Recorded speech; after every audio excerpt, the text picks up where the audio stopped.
यह एक राजमहल है राजा मानसिंह का। ये राजमहल एक दिन बहुत ही अस्त व्यस्त की स्थिति में चल रहा था, क्योंकि राजा की मृत्यु हो गई थी। पहले ये राजमहल बहुत अच्छा था, यहाँ पे सब वातावरण बहुत अच्छे थे जब राजा जिंदा थे। लेकिन जब राजा की मृत्यु हो गई तो उसके कार्यभार ने उसके पुत्र ने संभाला, रूप सिंह। रूप सिंह एक दिन टहलते टहलते अपने गार्डन में आए। वो टहल रहे थे, पता नहीं टहलते टहलते फिर थोड़ी दूर निकल गए। चलते चलते चलते वो जा भी रहे थे और कुछ विचार भी कर रहे थे।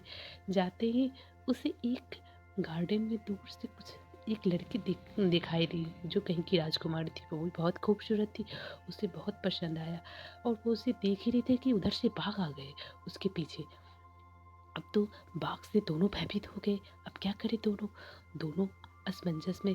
फिर राजकुमारी आगे आगे निकल ली और फिर राजकुमार भी गए। लेकिन राजकुमार अचानक राजकुमार के कपड़े को बाघ ने पकड़ लिया। अब वो डर गए। अब वो क्या करे बेचारा, किसी तरह जान बचाने की कोशिश करने लगे और कपड़ा ऊपर का कपड़ा उसका फट गया और वो भागते भागते राजमहल चले गए।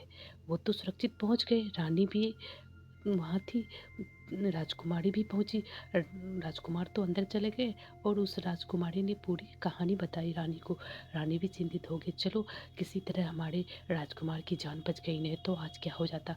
इस तरह से बहुत ही चिंतित थी। फिर वो दोनों सब बात कर ही रही थी सारे बारे में। रानी ने उसके बारे में सब कुछ पूछा। फिर वो लोग सब अंदर चले गए। उधर से फिर दो बाघ आ गए। अब तो मंत्री सब जितने थे, सिपाही सब सब देख के डर गए, एकदम भयभीत, सब डर के भाग गए अंदर। अंदर गए सब अस्त व्यस्त। अंदर रानी के पास गए। रानी और राजकुमार भी थे, लेकिन राजकुमार आराम कर रहे थे। सब रानी से बोलने लगे कि दो बाघ आ गए हैं बाहर, परेशान कर रहे हैं। रानी ने सभा बुलाई। सब आदमी वहीं पे बैठे हुए थे, उसके मंत्री सब ने उसकी बातें को सुनकर सभी भयभीत थे। रानी बोली कि अच्छा हम कुछ करते हैं। उसके बाद वो अपने दो मंत्री को तैयार किए। उसमें एक लड़की थी जो बहुत ही वीर छत्राणी थी और एक लड़का था। दोनों ने मिलकर मारने की कोशिश की बाघ को बाहर आकर। और सब आदमी डर से बाहर नहीं आए, पर धीरे धीरे वो लोग भी आ ही रहे थे। सब लोग छुप के देख रहे थे। उस लड़की स्त्री जो थी छत्राणी, उसका नाम मणि था।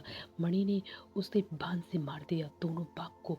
और सब आदमी वो आके देखे, एकदम सब खुशी से दौड़ के आने लगे। सब ने खूब ही तालियां बजाई कि चलो हमारे राजमहल से एक संकट टल गया। सभी बहुत खुश हुए और राजमहल में खुशियां फैल गई, क्योंकि इस तरह एक बार और हो चुका था, जिससे उन्होंने राजा को खो दिया था। राजा ने राजा को खो दिया था। इसी से like share subscribe my channel. Thank you.